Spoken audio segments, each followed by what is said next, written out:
quisiera hacer una presentación muy breve en castellano, en español. Luego seguirá probablemente todo en otras lenguas, pero quisiera hacer una muy breve presentación.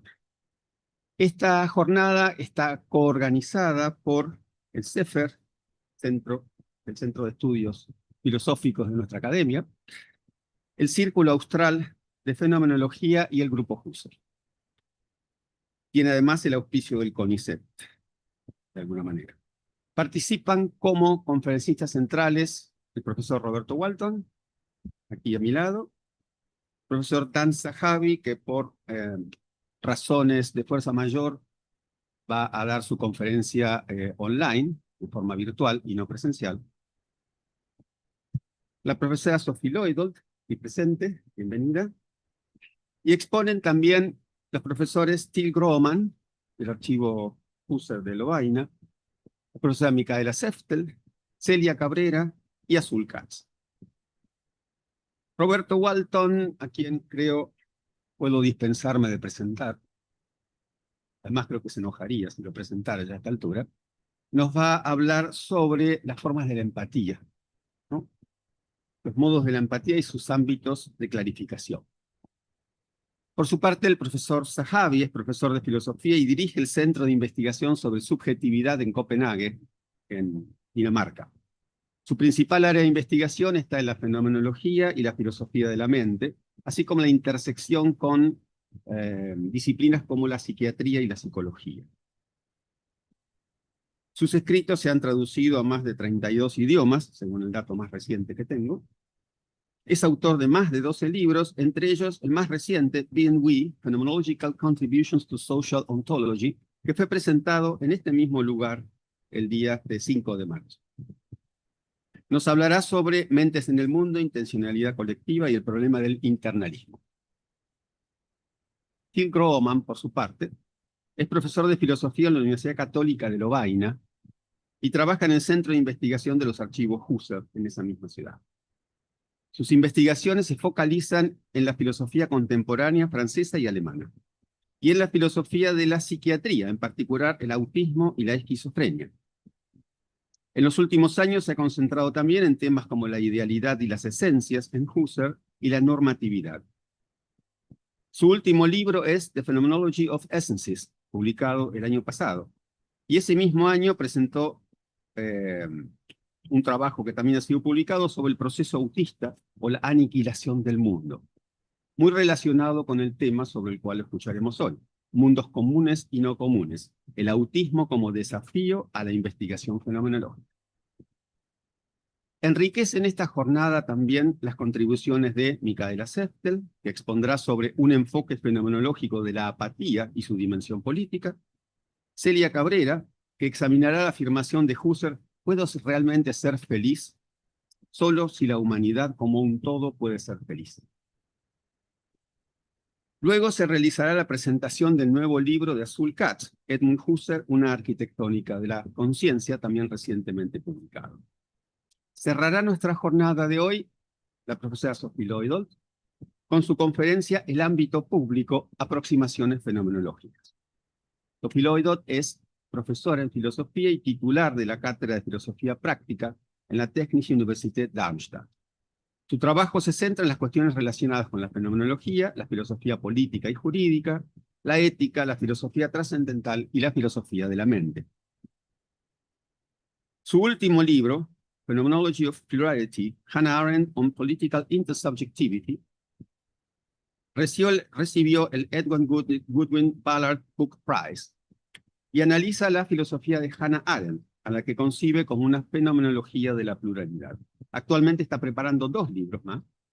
Uno, una introducción a Hannah Arendt en lengua alemana, y un trabajo en inglés sobre experiencias públicas. Bien, sin más, le cedo la palabra al profesor Walton. Roberto, por favor.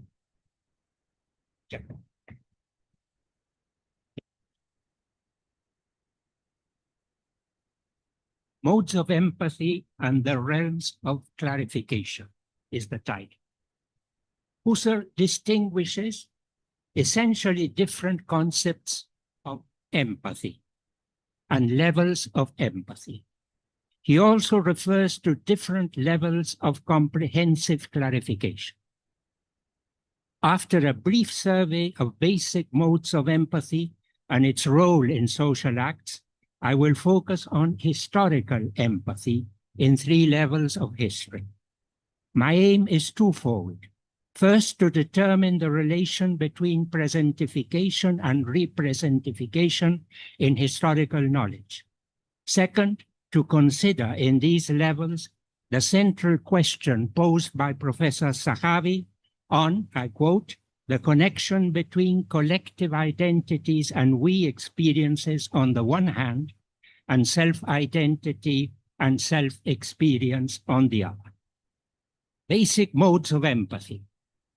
The primal mode of the experience of the other is an apperceptive transfer from my lived body, in which we fantasize, I quote, ourselves into the other with our lived body, our eyes, with our other sense organs. In a following step, there emerges an empathizing of definite contents belonging to the higher psychic sphere. Empathy shows a psychophysical side that concerns circumstances related to the lived body as such, as, for example, feelings and trends, and an idiopsychical side that has to do with individual facts of the other, such as sharpness or power of conviction. I fantasize myself as if I were there in an analogical apprehension based on an intentional modifications of my experience. This is, I quote, demanded in a determinate manner by the experience outwardness of the physical body structure, regarding which,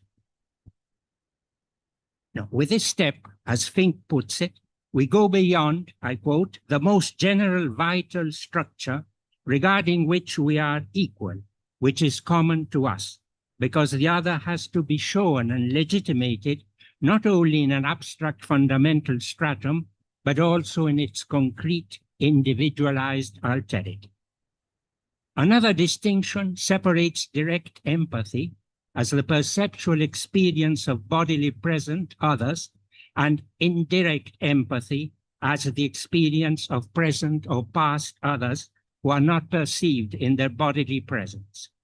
Husserl refers to the persons that immediately or mediately live in a connection of empathy, a connection in part simultaneous, in part involving success. To this I will return later. The development of empathy shows a sequence of levels. First, in an improper perception of the other, an empty perception grounded on the perception of the alien body is limited to, I quote, the passive associative indication of an alien subjectivity. Second, in a proper perception of the other, the apperception is fulfilled by a representification, Vergegenwärtigung, in which I transpose myself intuitively in the inner life of the other. Third, the experiencing empathy can be followed by practical behavior, in which empathy turns into an absorbing oneself in the other, in an act that involves self-forgetfulness. This praxis on the basis of empathy, as Husserl says, shows many stages and can lead to the extreme of sacrificing one's own life. Husserl states that every action of an ego on an ego presupposes empathy and takes place permanently in empathy or in the immediate understanding and following based on it. In a level of analysis that grows from intuition and is characterized by descriptions grounded on empirical types and the use of general concepts, morphology deals with the structural forms of individuals, of their modes of association in higher order personalities, and of the formation of the objectified spiritual world. As regards modes of association, Husserl stresses the role of empathy. He says, empathizing experience is the foundation for manifold forms of the building of communities.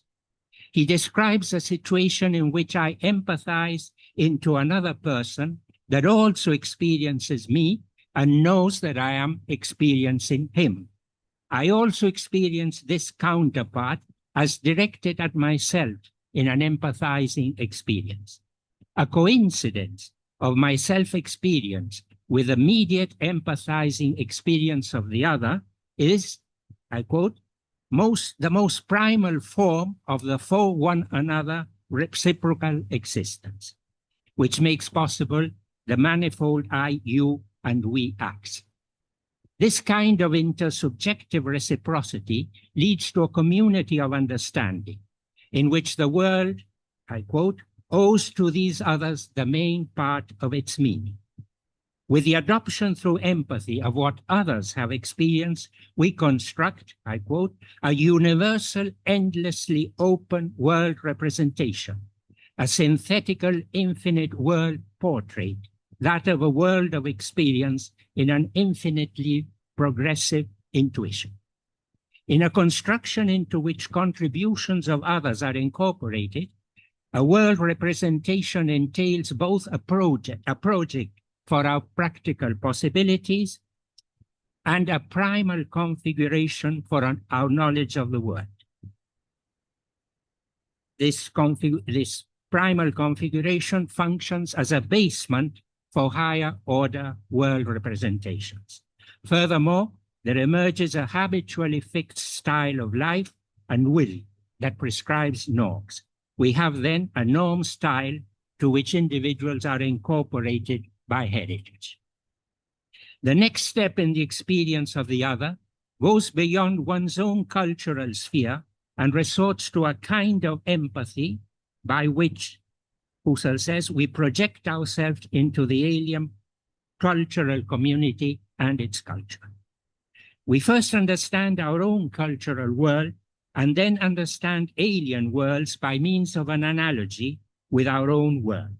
We begin by considering human beings of an alien world as generically men of a certain cultural world.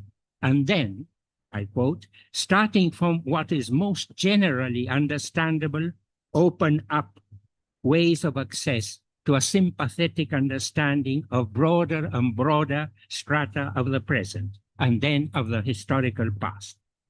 Formations belonging to our own process of communication enable us to apprehend similar objects by means of a modification of our acquainted typicality. This means that a progressive incorporation, which appears already in our own community, is intensified in the empathy of the cultural contents of alien worlds and worlds of the past. There emerges here a problem, I quote, of how far and in what degree I can adopt the experiential validities in the understanding and following, that is, advance towards a synthesis of her or his home world and mine. Due to its generality, analogy delineates pathways for a more precise knowledge, but always lays open to cancellations and corrections.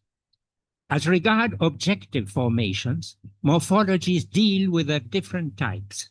Husserl states that cultural things are things with a spiritual meaning, that is, a character produced by persons. As it is internally fused with a sensuous corporeality, the spiritual meaning is not only expressed, ausgedrückt, but also impressed, eingedrückt, in the physical body. Husserl writes, the manifold corporeal articulation of the thing, for example, of a Gothic cathedral, is not an arbitrary articulation, but rather a meaningful articulation apprehended in its meaning. Analogies can be shown in the apprehension of other subjects and the apprehension of cultural objects.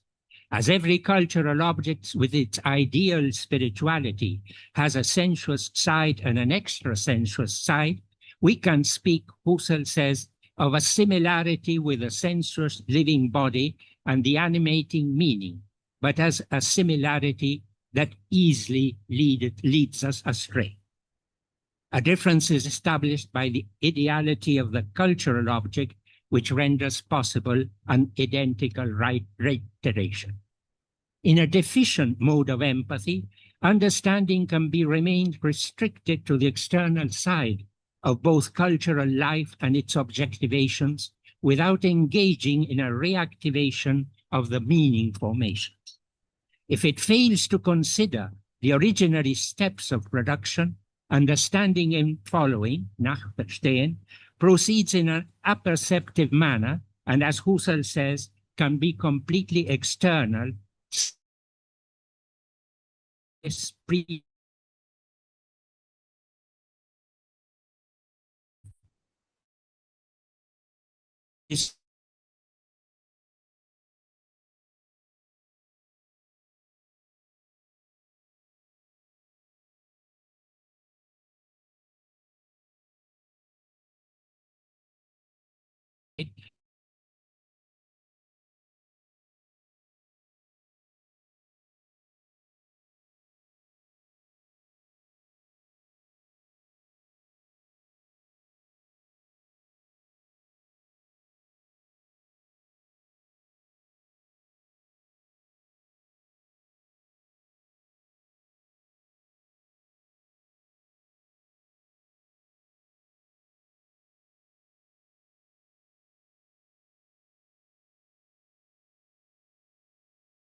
experience of past others and their products is provided by a historical empathy that is mediated by monuments, documents, memorials, and so forth.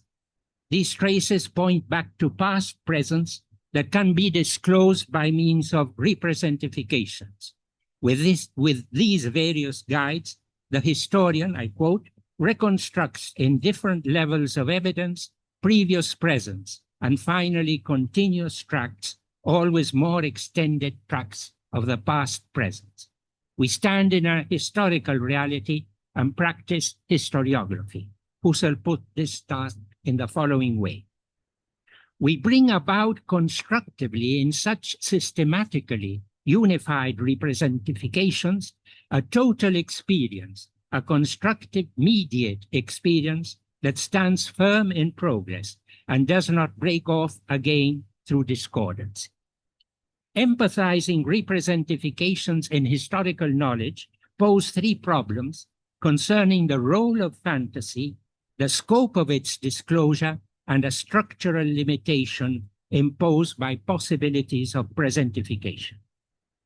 Representification achieves a clarification of the past by means of intuitions that have the character of a pictorializing, Verbildung. Husserl also refers to a perceptive fantasy operating in realistic historical literary works such as Shakespeare's Richard III. In a realist art, he says, a series of events is clearly fantasized and presented in a vital way, not described, but represented in such a way that we witness, miterleben, a situation, a life's destiny, and so forth, in the as if we were present. Perceptive fantasy can be extended to the reconstruction of the historian, having in mind that representification of the past in fantasy is limited by the traces of history. I quote, "I am not a subject that imagines freely.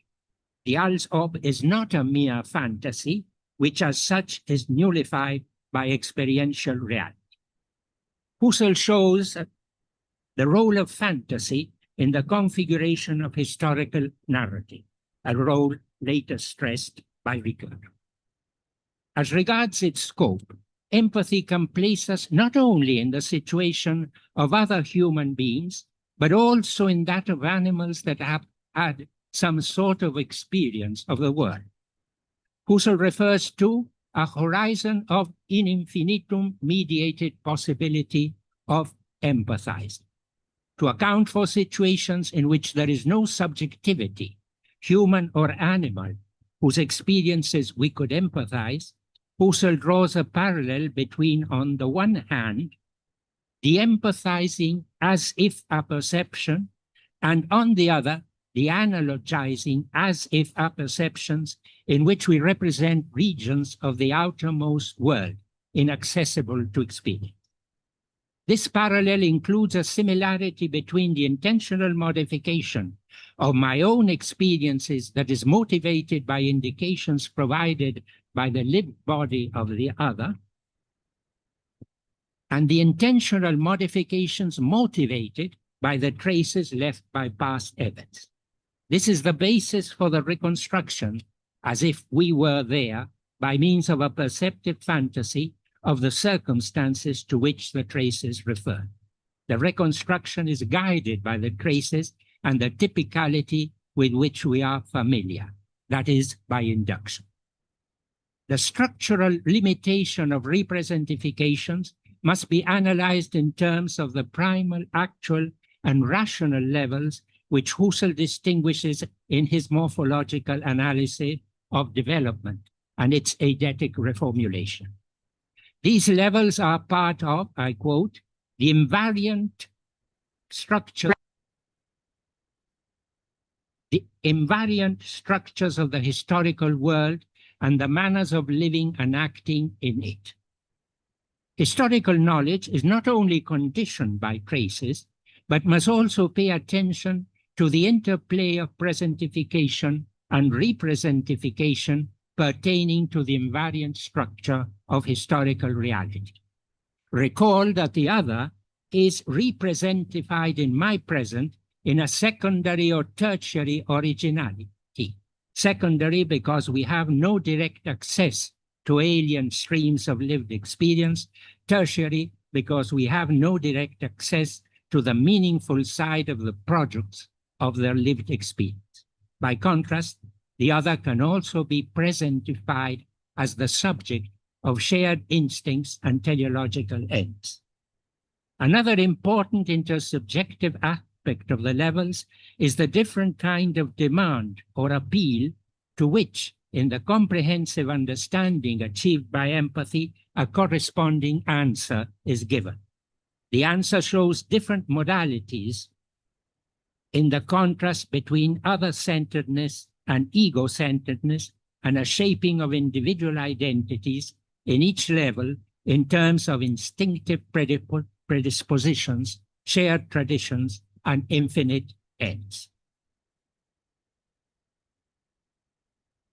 In sum, Husserl deals with manifold calls on the ego. Primal history.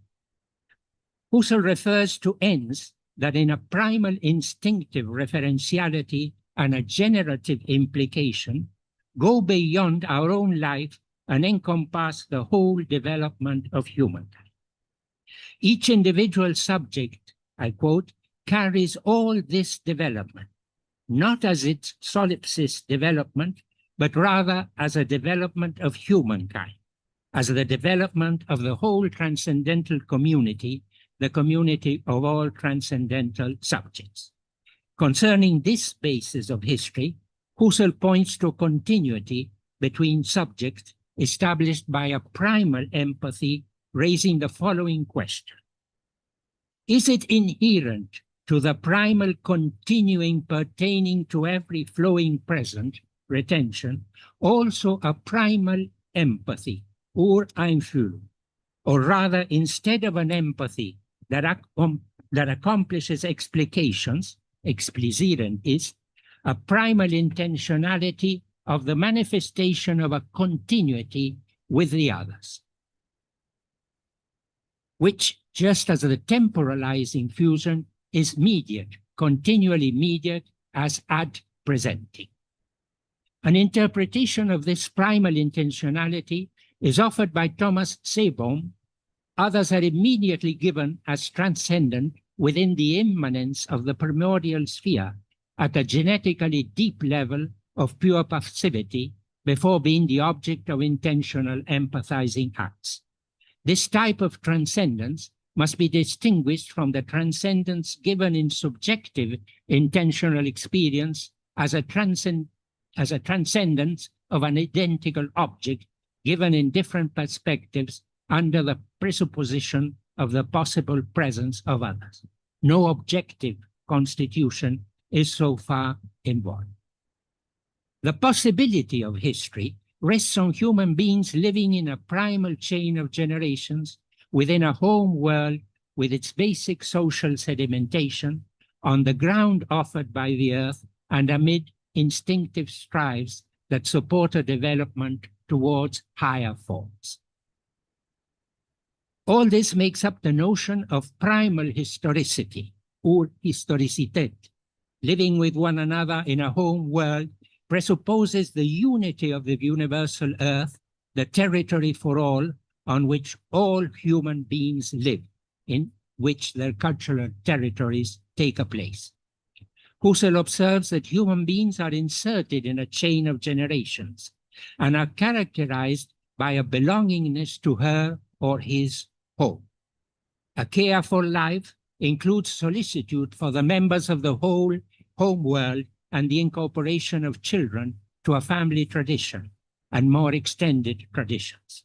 Surrounded by a home world in which acts target goals, children learn to understand activities directed to goals and the teleological meaning of useful objects.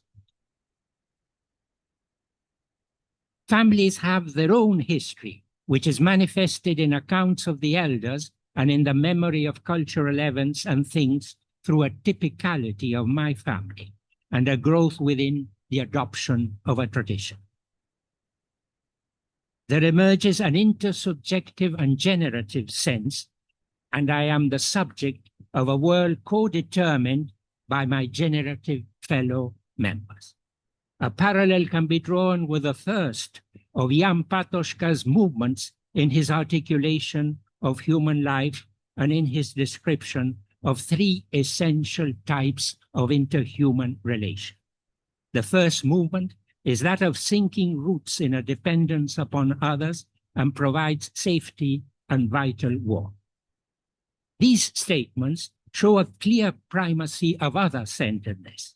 Nevertheless, in spite of a total instinct that has its effect on all the life of acts, Husserl stresses the possibility of inhibiting passivity in an inversion of primal instinct. This opens a path to higher levels in which freedom asserts itself, but always at the risk of falling again into passive life. It is also made clear that every member of a home world has, I quote, an individual way of achieving the world representation of the family, which on its part is only in such individual ways, but still ways that in contact connect themselves synthetically. Thus, the world representation is necessarily inserted in an individual subject and in this manner receives different contributions to the synthesis that builds it up.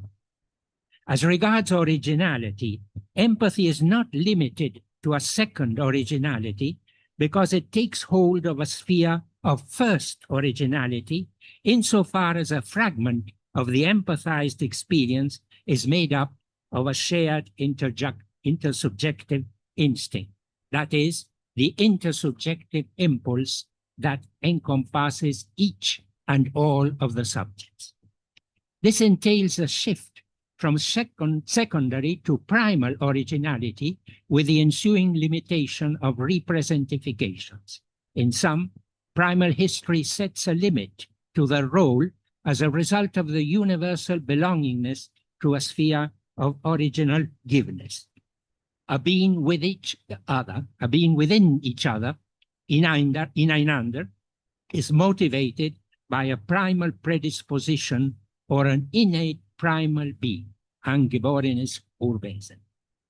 Actual history, the establishment of enduring and encompassing ends, brings forth a higher order spiritual generativity that takes on, in new forms tied to these goals, the potential thrust pertaining to the universal instinctive intentionality. Home worlds become life worlds, endowed with manifold intersubjective relations and an inheritance that supplies primal generativity with a cultural tradition. A breakdown of the lower reason opens the pathway to the realm of reason, I quote, reason in the first sense, which lives in its natural first historicity or traditionality. It is the natural concept of reason, or as Husserl puts it, the simple, honest reason of natural sound being, human being, of natural sound human understanding. Nevertheless, primal instincts remain permanently in force, but permanently, Husserl says, against the background of traditions. In the process of establishment, sedimentation, and re-establishment of meanings, as Husserl says, the subsequent practice empathy into the life of the previous in a unilateral understanding. There is a horizon of effects for both subjects and cultural objects. Through a subjective or communitarian will, or through the influence of cultural objects, we have a connection of effects and intersubjective motivations so that each subject is motivated by the surroundings, by the influence of others, either by the others in an immediate reciprocal dealing, either by the mediate paths of the understanding of their work or their tradition, and so forth. Insofar as it depends on the transmission made possible by historical products, emphasis is laid on tertiary originality or second originality. The spiritual meanings of cultural objects are given in a tertiary originality because primal originality is limited to their outer side and secondary originality to the meaning-bestowing acts of other subjects. An extended sphere of non-originality made up by the performances and products of past human beings is the reason why the study of actual history stresses the function of representification. Due to the influence of traditions, other-centeredness is predominant. Husserl writes, the transcendental child grows into the historical state of the self-developing intersubjectivity. As he also puts it, I am a child of the times. I am in a very extended we community which has its tradition. Because this belongingness has had an effect on me, the following question must be posed. What is truly and originally my own? To what extent am I really primal establishing? Urstiften. Notwithstanding these remarks, other-centeredness does not exclude other aspects. The call of the others leads, Husserl says, to the responsive behavior, but the call can concern the ego without a responsive looking or hearing, and without the following passage to an activity guided by an interest. Thus, our self-identity is not entirely affected. Stressing the individuality of each ego, Husserl characterizes a personality of higher order as a many-headed subjectivity. There is always an open horizon of possibilities that renders the overcoming of contingencies possible. Husserl gives the example of a merchant in danger of breakdown and explains that care is the mode of feeling that emerges out of the modalization of activity and out of the permanent predelineation of a horizon of possible failure, in which ways of foreseeable and true success subject to corrections develop. Thus, actual history presupposes and preserves primal history and considers broader communities. It resembles Patočka's second movement of self-sustenance and seeks a satisfaction of needs and a prolongation of life in a shared work that involves convergences and conflicts and brings forth social organization, power, and relations of property. The possible highest level of history. The shortcomings of the natural concept of reason become manifest when no satisfaction is found in a truth tied to situations. Husserl advocates a rational history as the second historicity, which is teleologically oriented towards truth and love, and to which all rational human beings have an access. This level is characterized by a new type of tradition in which reason advances as if the horizons were infinite and every attained value were the lower level for higher levels. Husserl highlights, I quote, the possibility of a universal teleology, the volitional source of which lies in human being itself. Factual realization depends on the stance taken by individuals in view of their attainment. This is an essential possibility that should be saved as such. I quote, consequently, the active life of a community, of the whole mankind, can adopt, even if this has not happened in any previous historical reality, the unitary figure of practical reason, that is, of an ethical life. In second historicity, Husserl refers to the calls of an absolute ought, the call of love, the call of the absolute, and the call of God. These calls are directed to a dimension that exceeds intentional orientation to objects and has to do with the values of love as absolute personal values, which are related to self-forgetfulness in empathy. In all its intentional concern with meaning, values, and deeds, the ego, I quote, still has a most deep center, the center of that love in a preeminent personal sense, the ego that in this love follows a most intimate call that touches the deepest inwardness. Second historicity preserves the instinctive trend to perfection and surpasses actual history with infinite ends. It is characterized by calls that stage a fundamental other-centeredness, which nevertheless requires to be accomplished an egocentric understanding in empathy and a taking up and realization of the goals in our will. This adjustment between a possible teleology and the will of individual subjects entails for empathy a shift to primal originality, because primal establishment and re-establishment coincide. The other-centeredness is empty without the egoic counterpart, and the latter is blind without the guidance of the former. We have here an overlapping of ego-centeredness and other-centeredness, because the call of reason is answered by the free will of an ego that has risen to the level of the highest rationality.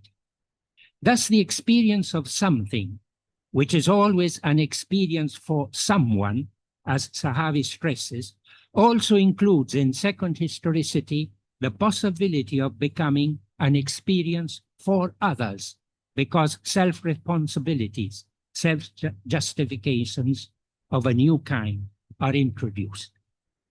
The highest degree of love evokes Patočka's third moment of self-achievement, in which individuals, overcoming their self-enclosure, are brought together by the force of a new love, a love that, according to Patočka, without reservations, devotes itself to the other, and so brings forth in a victory over ego-centeredness the infinite relation of oneself through the others, a relation that strives towards the intuition of one's own being as that of infinite life. To conclude and summarize, on the one hand, that of self-identity and self-experience, the ego is anchored in a protective we, influenced by we groups whose interests may differ, and integrated into a universal we. On the other hand, that of collective identity and we experience, the first person plural, offers protection, confronts us with different lines of social development, and brings us together in a whole guided by the highest ideals and a universal view of life, that is, the call of practical values and the best from a practical standpoint. Thank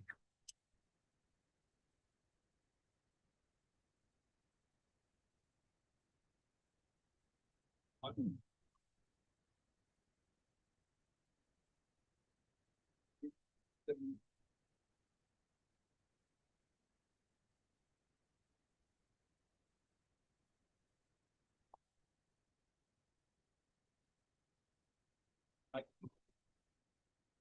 For the people here. Yes, please. Thank you. Well,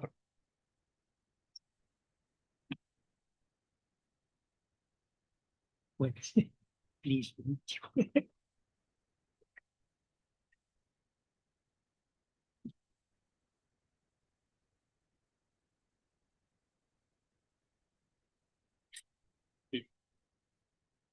Thank you, Professor, for this fascinating talk. And well, I think it's a question, it's an open question that I have in regard to Husserl and interpretation of his work, because I have the impression that we witness in your talk a kind of tension that is characteristic for Husserl's work. In the first part of your talk, you gave a summary of the interpretation of culture of Husserl. And it seems to me that he's much more, well, hesitant or, let's say, conservative in his own interpretation of culture than his phenomenology is able to, well, to really perform. That, in other words, his methodology, which underlies his philosophy of culture, I think can go in a much more radical direction for understanding alterity and imagining very different forms of culture than he was himself able to conceive. It means he has some cultural presuppositions in his interpretation of culture, which are very much in line with Western metaphysics. Yeah, the separation of spiritual and physical characters of a thing, the grounding of the spiritual characters on the material physical layer, and as well as talking of an eidetic or ideal core of a culture around which historical and relative characters are molded. So this is, I think, a very traditional point of view. But then in the second part, which was amazing, where you explored radical empathy and based on perceptive fantasy. Here, I think we see, potential to go much further than Husserl actually did.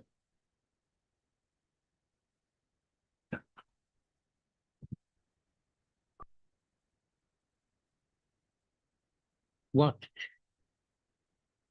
Husserl advances is the idea of a possibility. This second history or historicity is a possibility which may not have appeared anywhere in history and may not appear.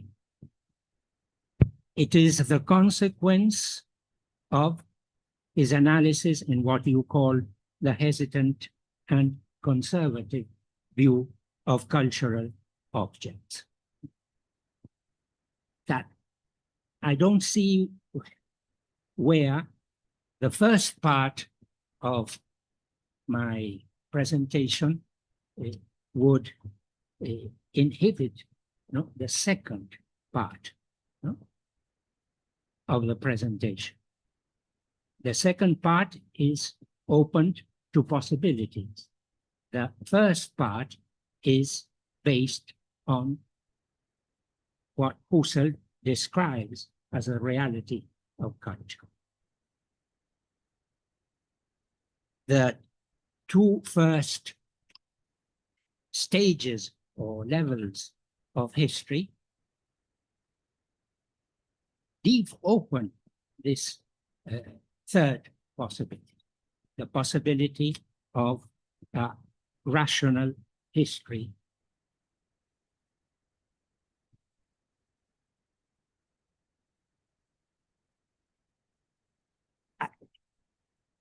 Why does I would go back with another question. Why does the description of the first part enable or doesn't enable the realization or the presentation of the third part of the second part, let's say?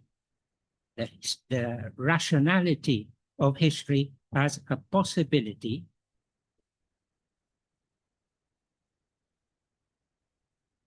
I would see that as a consequence of the first part, of the possibilities put forward in the first part.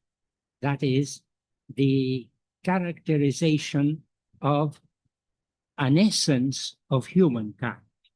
This essence of humankind has its first manifestation in an instinctive-based teleology. It is preformed, as Husserl says, in this first level of primal historicity. And the final part, the possibility of a rational history, would be, for Husserl, the development of what was first present as a teleological goal in the instinctive stratum of humankind.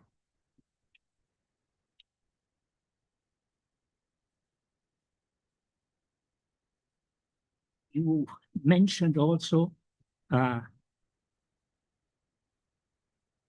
step towards relativity in the presentation of historical empathy. Relativity concerns actual history. Absoluteness or possible absoluteness would concern the second historicity.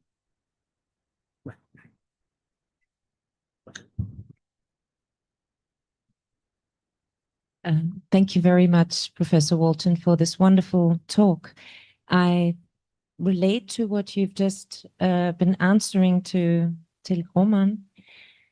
My question is also regarding the idea of a possibility as well as the instinctively based teleology. If this is not all too good and positive, also on the instinctive level already. So I'm not only talking about the rational level here, because it seems clear this is a possibility, and a possibility can be realized or not realized. But the idea that the instincts from the very bottom lead us to a loving, communal, universally open life has a strong counterintuitive fact in factual human history, right? So how to understand violence, how to understand, well, the whole bloody and terrible history of humanity. And I've always been wondering what resources we have with Husserl to even be able to think that, not only as a sort of deviation, something that kind of gets rid of a teleology that is there anyway. And to put my question a little bit differently with regard to Kant, maybe, I mean, also in Kant, we have the idea of a kingdom of ends, but we also have him questioning what radical evil is. So to put it in a different way, if we think about human freedom and if we think about human violence, is there something like in Husserl, a resource to be able to not just see that as a deviation, but belonging to the human essence as well that you were talking about? Thank you.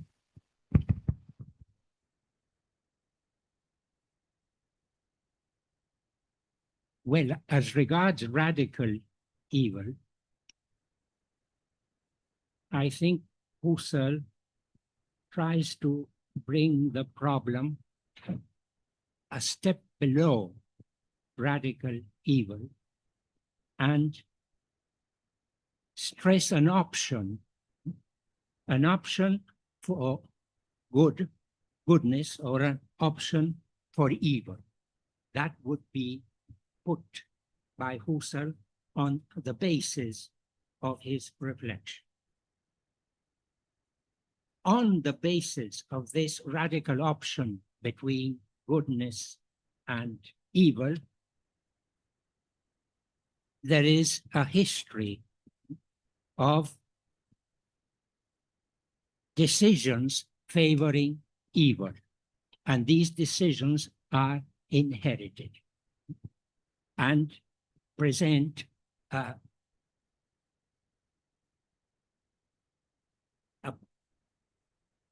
non-positive application of this radical option. Evil would not be associated with an inheritance, because if we go back to a more original stratum, we would put for Husserl, especially with regard to possible history or second history, the possibility of choosing not evil, but goodness. The freedom of a rational human being faces this option. If all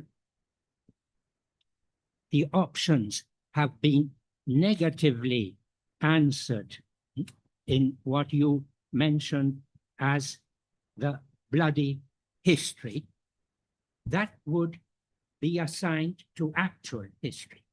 But below actual history, there is always the possibility, according to Husserl, to have an access to the possibility of rational history or second historicity. At the basis of evil and the bloody history or the bloody actual history, Husserl would leave a space for this option, which is a characteristic of a rational subject, the characteristic of humankind. We would have to go to Husserl's analysis of freedom and the emerging of higher forms of freedom. Instincts don't condition everything. There is an open horizon of possibilities which can be explored by any subject. And this horizon of possibilities includes the possibility of, at the bottom, I would say, in the ground of all these processes, the possibility of an option. The option for a more radical freedom and the option of this bloody actual history.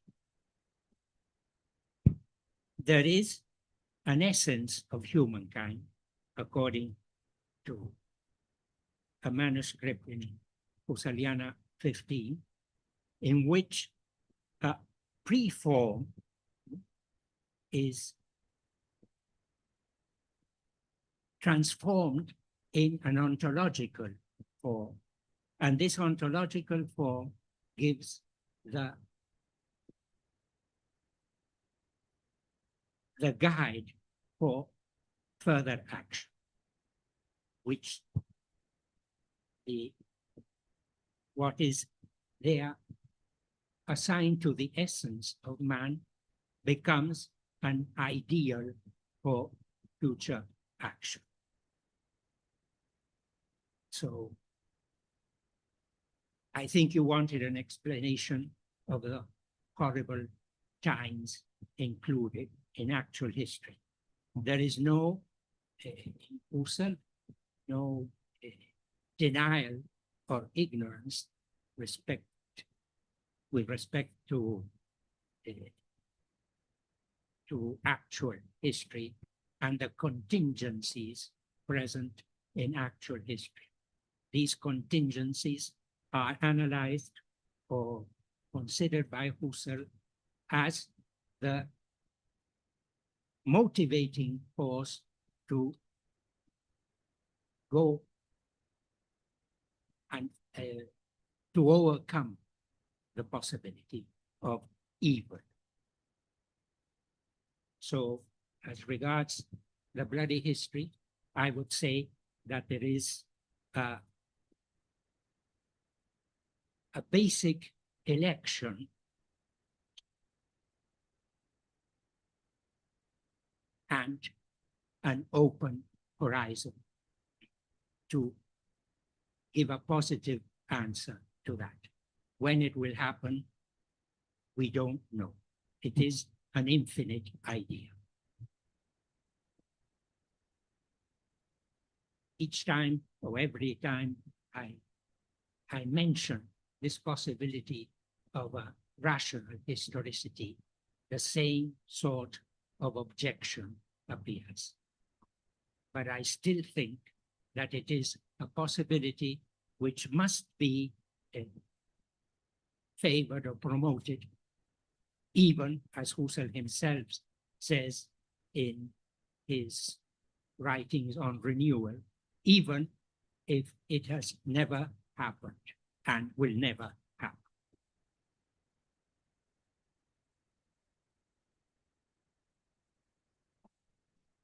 Another question, or we are on time? No? So thank you very much, Professor Walton, especially for your presence today with us.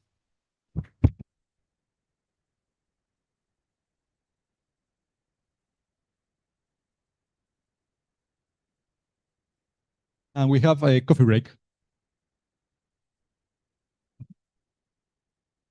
Oh. Is it?